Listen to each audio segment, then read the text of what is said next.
인생은 거친 바다를 항해하는 배와 같습니다. 잔잔하고 고요할 때가 있지만 폭풍에 시달릴 때도 있습니다. 인생의 목표가 분명히 보여서 저렇게 가면 되겠거니 차근차근 열심히 가자 할 때도 있지만 한 치 앞도 보이지 않을 때가 있습니다. 짙은 안개 속에서 불안에 떨기도 합니다. 어디로 가야 하나? 내가 지금 이렇게 사는 게 맞나? 그래서 우리 인생 항해에는 나침반이 필요합니다. 16절 말씀 함께 읽습니다. 선한 양심을 가지라. 이는 그리스도 안에 있는 너희의 선행을 욕하는 자들로 그 비방하는 일에 부끄러움을 당하게 하려 함이라. 예, 나는 선행을 하는데, 가야 할 길을 가는데 욕하는 사람, 비방하는 사람이 있습니다. 안 들으려면 어떻게 하면 됩니까? 그 말 들으면 됩니까? 따라가면 됩니까? 아니죠. 이렇게 가면 이렇게 말하고요, 저렇게 가면 저렇게 말하는 게 세상 사람들입니다. 내가 혹 그들에게 비위 맞추기 위해서 따라갔다 하더라도, 어떤 길가가 오더라도 그들은 책임지지 않습니다. 사람들에게 비난 듣지 않기 위해서 내 삶의 원칙을 바꾼다면 당장은 편할지 모르지만 내 삶은 방향을 잃습니다.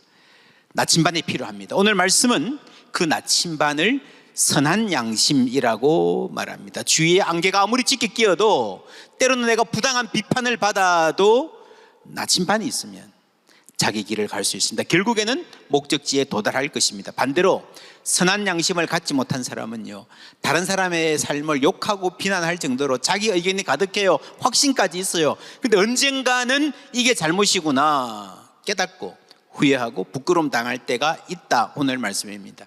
그래서 그때 감정에 따라서, 혹은 남들 다 그렇게 사니까 저게 좋아 보이니까, 시류에 따라 대세에 따라, 혹은 불안해서 이리저리 왔다 갔다 하는 삶은 기약 없는, 나침반 없는 삶입니다.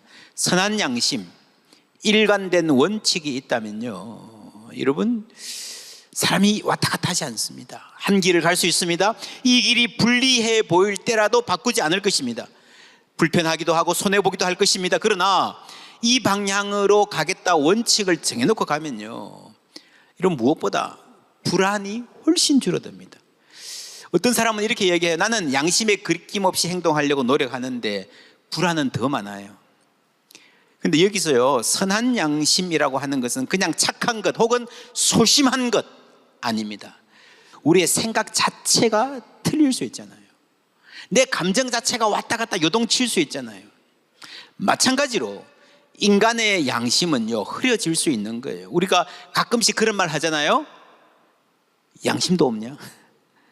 양심이 없진 않아요. 고장나 있을 뿐입니다. 사실은 모든 사람의 양심이 얼마간 크게 작게 근본적으로 고장나 있습니다.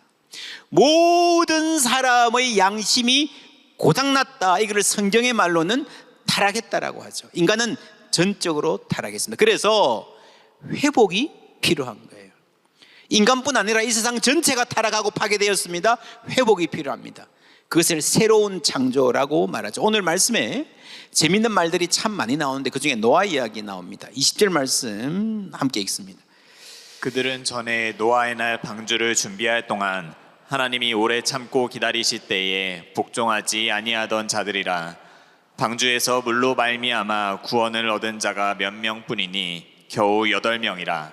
예, 물, 노아, 방주 8명이라는 말이 나오는데, 여기서 8명이라는 8명이라는 숫자를 일부러 강조하는 것이 의미심장합니다.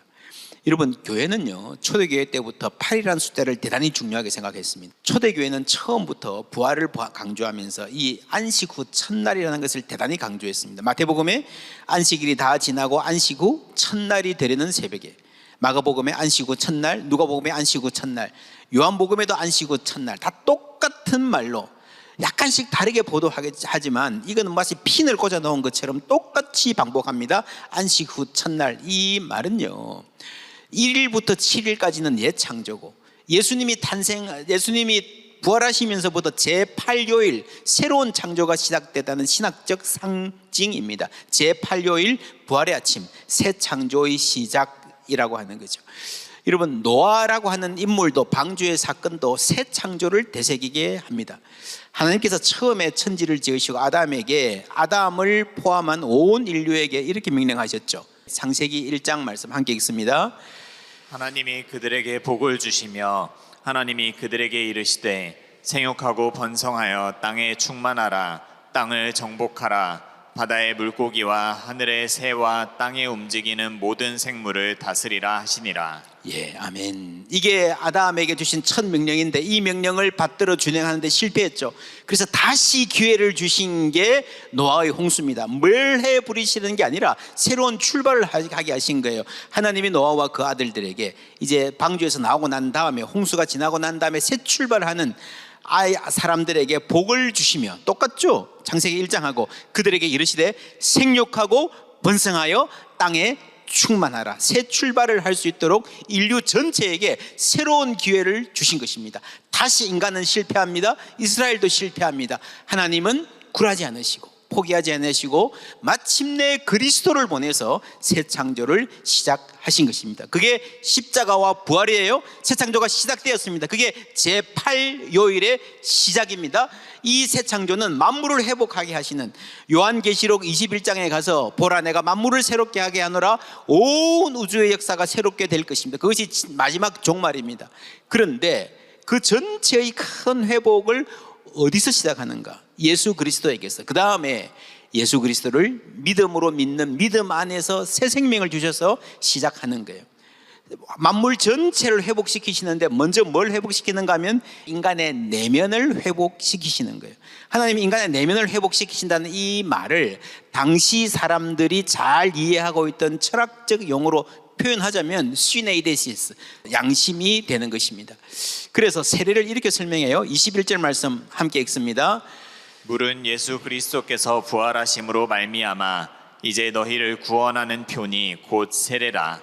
이는 육체의 더러운 것을 제하여 버림이 아니요 하나님을 향한 선한 양심의 간구니라. 예, 세례의 의미는 육체에 들어온 것을 제하여 버림이 아니요, 외과 수술하듯이 여기까지는 져야 딱 잘라내서 완벽하게 새 사람으로 출발하는 게 세례가 아니고요. 나는 여전히 오염되어 있는 사람으로 남아있지만 그 안에, 죄 있는 우리 안에 하나님이 사랑하시고 그 안에 어떤 소원을 심겨주시는 거예요. 그것을 선한 양심의 간구, 하나님 뜻대로 살고 싶은 마음, 하나님을 향해 가는 마음을 우리 가운 마음에 심어주신 겁니다. 그것이 양심이에요. 하나님을 향한 선한 양심의 간구라는 말은요, 여러분, 그래서 하나님이 만물을 회복시키기 위해서 먼저 예수 믿는 사람의 선한 양심을 회복시키는 겁니다. 인간의 양심이 심하게 더럽혀졌고 회복이 필요하다는 것을 강조하기 위해서 쓰기로 합니다. 여러분, 양심이 나침반이라고 할 때 우리가 주의해야 될 것은요, 양심은 그 안에, 그 자체 안에 어떤 기준을 가지고 있지 않다는 겁니다. 그렇죠? 세상에 여러분, 북극이 있기 때문에 그 길을 향하는 거예요. 연결되어 있어야 이게 방향을 가리키는 겁니다. 다시 말하면 인간 안에 선의 기준이 없다는 겁니다. 인간 안에 어떤 가능성이 있어서, 신적 가능성이 있어서 그것을 파고 들어가면 선한 것이 나올 것이다, 그렇지 않다는 거예요. 바깥에 있습니다. 그래서 내가 정신 바짝 차리고 착하게 살자고 노력하면 될 것이다, 아니라는 겁니다. 어떤 세미나에서 있었던 아주 유명한 일이 있습니다. 어느 호텔의 지하에서 컨퍼런스 룸에서 컨퍼런스 했습니다. 유명한 CEO들 모여서. 그래서 강사가, 자, 여기서 동서남북 생각해 보세요. 어디가 북쪽일까요? 근데 강사가 그렇게 말해요. 여러분 나름대로 추측해 보세요. 북쪽이 어디일까요? 하나, 둘, 셋 가르쳐 보세요. 그 사람들이 이쪽을 좀 많이 가르쳤어요. 저쪽이군요. 자, 그럼 지금부터 저쪽을 북쪽으로 하겠습니다. 이렇게 이야기하니까 전부 다 좀 웃어요. 어이없는 웃음. 말이 안 되죠. 근데 이 굉장히 고급 컨퍼런스에서, 세계적인 컨퍼런스에서 왜 이 말을 했는가 하면요, 사람들이 다 맞다고 생각해도 아닐 때가 있다는 겁니다.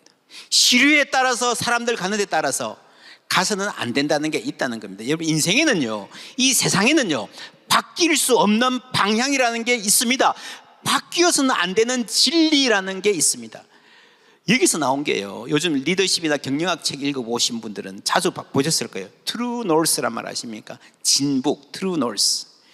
흔들리지 않는 삶의 나침반, 변하지 않는 핵심 가치, 인생의 궁극적인 목표. 개인의 삶이나 회사든 어떤 조직이 위기를 겪거나 방향을 잃었을 때 본질을 잃지 않도록 기준이 되어지는 핵심 가치, 신념, 목적을 점검해야 된다는 거죠. 그래서 자신의 true north, 진북을 찾는다는 말은요, 외부의 유혹이나 상황에 흔들리지 않고 자신의 진짜 목표와 가치관대로 나아간다는 뜻. 이게요, 경영학에서 리더십 이론에서 많이 하는 이야기입니다. 성경하고 겹치는 부분이 있죠. 여러분, 내 느낌에는 이렇게 가야 될 것 같은데 아닐 수 있다는 거죠. 우리 감각은 자주 교란됩니다. 집단적으로 교란될 때도 있죠. 집단 지성이 발휘될 때도 있지만 집단 무지성, 집단 광기가 있을 때도 있잖아요. 모두가 잘못된 방향으로 달려가서 함께 망하는 경우 역사 속에 얼마나 많았습니까? 이렇게 해서 성경이 말하는 양심은요, 나의 느낌, 내가 주장하는, 내가 생각하는 나의 진정성, 그거 아니에요. 여러분, 세상이 아무리 혼란해도요, 폭풍우가 쳐도요, 북쪽은 북쪽입니다. 진리는 진리입니다. 하나님은 변치 않고 그 자리에 계신 하나님이십니다. 그래서 양심은 내가 어떻게 해보자 그게 아니고요, 하나님께 조율된 마음, 맞추어진 마음입니다. 오늘 말씀에 선한 양심의 간구라고 했는데, 이 말을 우리가 옛날에 보던 개역 성경에는요, 선한 양심이 하나님을 찾아가는 것이라고 했었습니다. 지금 성경에는 간구라 되어 있고요, 많은 다른 영어 성경에는 다른 데 보면 서원이다. 셋 다가 조금씩 맞아요. 세례를 받을 때에 하나님 앞에 서원한다. 그 하나님, 제가 하나님 뜻대로 살게 해주세요, 간구한다, 맞는데 가장 포괄적인 것은요, 하나님을 찾아간다라는 의미가 여기 있습니다. 그렇게 볼 때 우리의 인생은, 우리의 신앙은 하나님을 찾아가는 여행, 여정, journey, on journey라고 할 수 있습니다. 이 여정은 예수님이 먼저 가신 길입니다. 예수님이 단번에 죽어서 우리 죄를 없이 하고 우리의 구원을 단번에 이루셨지만, 그 다음에 우리는 육체의 들어옴을 단번에 제하여 버림이 아니요, 점진적으로 서서히 가는 겁니다. 하나님 앞에 우리를 인도하시는 겁니다. 여러분, 그래서 이 여정은요, 믿음의 삶이 여정이라 그러면 가는 길인데, journey인데 시류를 따라 살지 않는 거예요. 마치 연어처럼. 여러분, 포항에도 요즘에 장기에 연어 뭐 있죠, 그죠? 연어 도래지, 연어서 양식합니다. 연어를 조그만 새끼를 해서 풀어놓으면 한 3, 4년 지나서 돌아와요. 어디 갔다 와요? 남태평양, 뭐 베링해까지 와서 수만 킬로를 여행하고 그 자리에 딱 돌아오는 거예요. 여러분, 놀랍지 않습니까? 제가 지난 여름에 밴쿠버 가서도요, 연어들 오는 거 보니까 정말 기가 막혀요. 기가 막혀요. 막 그 세찬 강물을 거슬러 올라가고요, 때로는 폭포도 거꾸로 올라가요. 폭포도. 어떤 힘으로, 어떤 갈망이, 어떤 의지가 그 안에 있기에 폭포까지 거슬러 올라가나. 여러분, 그 내면에 뭐가 있는 것 같죠? 그 고향의 실제, 그게 어떤 물결보다 강한 거예요. 죽은 생선은 떠내려가죠. 살아있는 영혼은 올라갑니다. 죽은 그리스도인들은요, 시류에 따라서 둥둥 떠내려가면서 여기 부딪히고 저기 가고요, 이 사람하고 어울리고요, 그렇게 하지만 여러분, 살아있는 신앙인은 쳐서 올라가는 거예요. 더 신기한 것은 그 대단한 힘이, 폭포를 거슬러 올라가는 힘이 어디서 나오는가 하는 것도 있지만 어떻게 찾아오냐. 여러분, 수만 킬로 베링해까지 갔다가 어떻게 장기면까지 여러분 찾아오겠습니까? 신기하지 않습니까? 정말 정말 놀라운, 과학자들이 가장 신비하게 생각하는 일 중에 하나입니다. 아직 다 못 풀었던 것 같아요. 지금까지 최선의 추측은요, 이 지구의 자기장을 감지해서 낮에는 태양의 위치, 밤에는 빛이 산란되는 평광을 잘 이렇게 평가해서 이 강어귀에 온다는 거예요. 강어귀 그 지점의 좌표를 어릴 때부터 기억하는 거 아닌가, 그렇게 추측합니다. 근데 강어귀에 와서 쭉 올라가면서 갈림길도 만나고 그렇게 하는데 어떻게 가느냐. 추측컨대 이 연어가 고향에 3, 4년 전에 고향의 물맛을 기억한대요. 그 토양과 모든 물에는 다 똑같아 보이지만 토양과 바위와 생물들, 곤충들, 바람들, 그 식물, 섭생들이 다 포함해서요, DNA를 할 수 있는 그 물만의 감각이 있는데 그 냄새를 맡으면서 올라간다는 거예요. 여러분, 신기하지 않습니까? 하나님의 창조가 이렇게 신기하고 묘합니다. 근데 질문이 생겨요. 왜 이렇게 하나님, 대단한 하나님, 연어에게도 이런 엄청난 능력을 주시면서 왜 인간에게는 안 주셨을까? 여러분, 우리의 의지도 폭포를 거슬러 올라가기는커녕 뭐가 편할까 눈치 보고 조금 힘들면 포기하고 힘든 날 오기도 전에 미리 겁먹고 불안해하고요. 왜 우리는 이것밖에 안 될까? 많은 신학자들이 그렇게 추측합니다. 저도 비슷하게 생각을 해요. 하나님이 아담을 처음 만드셨을 때에 모든 면에서 영적인 면뿐 아니라 육체적인 면에서도 짐승들보다 더 뛰어났을 것이라고. 달리기는 치타보다 빠르고 힘은 사자보다 세고 개보다 냄새를 잘 맡고. 그런 인간 생각해 보셨습니까? 그 아담이 아마 그런 인간 아니었을까 싶어요. 추측입니다. 연어처럼 길을 찾아갈 줄 알고 어떤 수준이었든 어쨌거나 인간은 잃어버렸습니다. 그 능력을 잃어버렸습니다. 그게 타락입니다. 근데 거기서 끝나는 게 아니에요. 성경은 우리가 본향을 찾아가는 여정을 이렇게 말합니다. 18절 한 절만 다 같이 읽습니다. 그리스도께서도 단번에 죄를 위하여 죽으사 의인으로서 불의한 자를 대신하셨으니 이는 우리를 하나님 앞으로 인도하려 하심이라. 육체로는 죽임을 당하시고 영으로는 살리심을 받으셨으니. 아멘. 그리스도께서 우리를 어디로 인도하신다고요? 하나님 앞으로 인도한다. 우리의 본향을 찾아가는, 우리의 본래 모습의 자리를 찾아가는 여정이 시작되었다라고 하는 거예요. 그리고 22절에 그는 하늘에 오르사, 그 여정을 앞서가신 예수님의 승천을 말하고 있습니다. 그리고 19절에 그가 또한 영으로 가서 옥에 있는 영들에게 선포하시니라고 했습니다. 이 베드로전서 3장 19절은요, 굉장히 많은 사람들이 신약 성경에서 가장 난해하는 구절이다. 도대체 무슨 뜻인지, 예수님이 영으로 가서 옥에 있는 영들에게 선포하시나라는 말이 무슨 뜻인지 모르겠다라고 합니다. 심지어 영으로 가서 옥에 있는 영들에게 선포하시니라, 이 말이 엄부강화. 여러분 미국에서 신앙생활 하신 분들은 조금 아실 거예요. 미국 사람들이 고백하는 사도신경에는 이런 부분이 있습니다.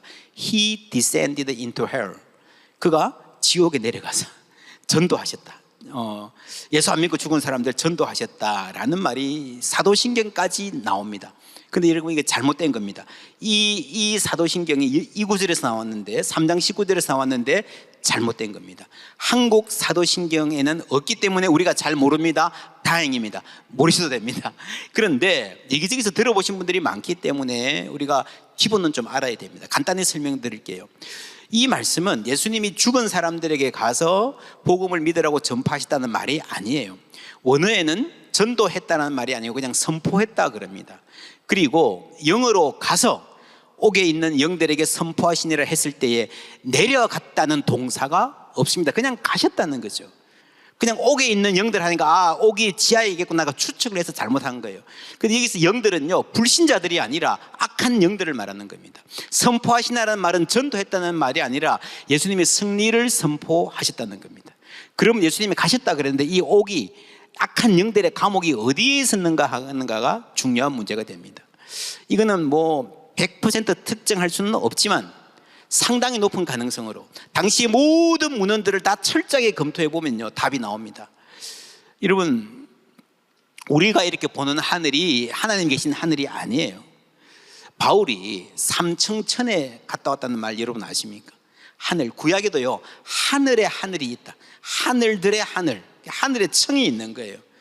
그리고 그 맨 밑에 청의 하늘에 뭐가 있는가 하면요, 에베소서 2장에 보면은 공중의 권세 잡은 자들이라는 말이 나옵니다. 그러니까 이 하늘이 몇 층으로 되어 있는데 그 맨 밑에 층에는 악한 영들이 다니는 구역이 있다라고 봐야 되는 겁니다. 그러면 예수님이 이 지하 세계에 내려갔다 오신 게 아니라고요. 성천하시면서 하나님께로 올라가시면서 그 하늘의 맨 밑에 층에 있는 그 어디에 있는 악의 영들, 감옥에 갇혀 있는 영들에게 선포하신 거예요. 예수 믿으라 그러면 구원 얻을 것이다 전도하신 게 아니라 예수님의 승리, 이제는 싸움이 끝났다, 내가 이겼다라는 우주적인 주권을 선포하신 것입니다. 이 견해가 지금 학계의 다수 견해입니다. 뭐 압도적인 다수 견해입니다. 가장 복음적이고 학문적이고 보수적인 학자들을 포함한 다수 견해입니다. 22절을 보아도 이 맥락이 성천이라는 게 분명해집니다. 그는 하늘에 오르사 하나님 우편에 앉아 계시니 천사들과 권세들과 능력들이 그에게 뭐 한다고요? 복종하느니라. 악한 영 선한 영 포함해서 모든 영적인 세력들이 전부 다 그리스도 안에게 완벽하게 복종하게 되는 사건이 성천이라는 겁니다. 이해가 되십니까? 예, 여러분 이거를 이해하시면 여러분 신약 성경에서 가장 어려운 구절을 이해하신 겁니다. 축하합니다.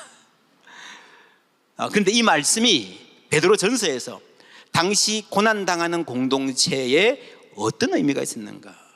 세상에 나그네 된 이들, 소외당한 이들, 비방당하고 욕하고 선한 일을 하는데 오히려 욕을 먹는 그 사람들에게 어떤 의미가 있었는가 하는 게 다음 질문이죠.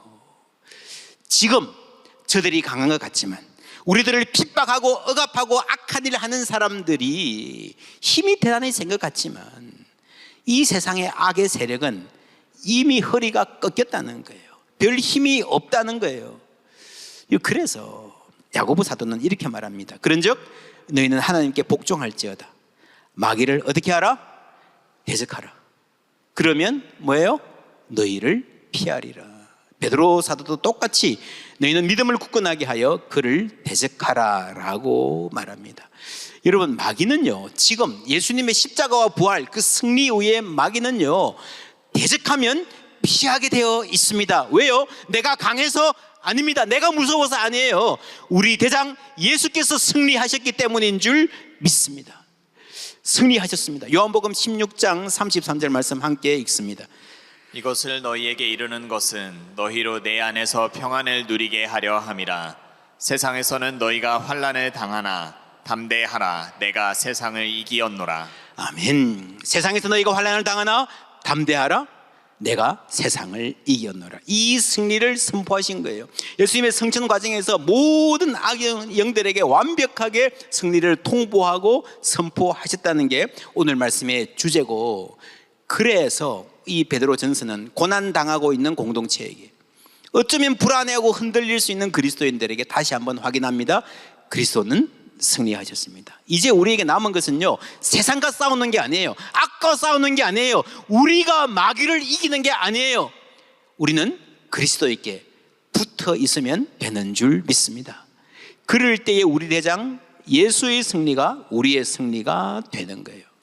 그 승리는요, 우리가 힘을 갖고 세상을 짓밟는 것이 아니라 세상의 구원이 되신 예수님처럼 우리도 세상의 복이 되는 거예요. 할렐루야. 우리를 비난하는 자들도 머지않아 후회하고 부끄러워하게 될 것입니다. 우리는 하나님께 조율된 마음으로 하나님을 찾아가는 여정 가운데 있습니다. 그것이 예수 믿는 삶이고 그 출발이 세례라고 하는 거예요. 세례 받았다고 해서 여러분 내 죄의 문제가 단번에 해결되지 않습니다. 육체의 더러움을 제하여 버림이 아니요, 외과 수술을 하듯이 나에게 있는 잘못된 것 딱 도려내는 게 아니고요, 하나님이 우리 가운데 새로운 간구, 새로운 소원을 주시는 거예요. 그 소원과 갈망을 갖고 연어가 고향을 찾아가듯이 더 강하고 더 또렷한 나침반을 가지고 하나님 앞으로 가는 것입니다. 왜 더 또렷한가? 예수님이 먼저 가셨잖아요. 그리고 우리에게 성령을 보내셔서 선한 양심, 나침반을 주셨기 때문입니다. 물론 우리도 때로 흔들리고 낙심합니다. 불안해합니다. 여러분 아시죠? 나침반도 흔들립니다. 흔들리면서 바들바들 흔들리면서 길을 찾아가는 거예요. 때로는 뱅글뱅글 돌기도 하죠. 어떤 자장이 있으면. 그럼에도 불구하고 결국에는 길을 가리키게 되어 있습니다. 우리도 마찬가지입니다. 때로 흔들리지만, 때로 낙담하지만 하나님 우리 가운데 계시기에 우리는 하나님 품에 안기기까지 이 여정 계속할 것입니다. 하나님께서 우리에게 그 길 갈 힘을 계속해서 부어주시고, 혹 우리 가는 길에 안개가 자욱하게 깔린다 하더라도 우리를 길 잃지 않도록 인도해 주실 줄 믿습니다. 그래서 예수님의 승리가 우리의 승리가 될 것이며 우리는 우리의 삶으로 하나님께 영광 돌리게 될 줄 믿습니다.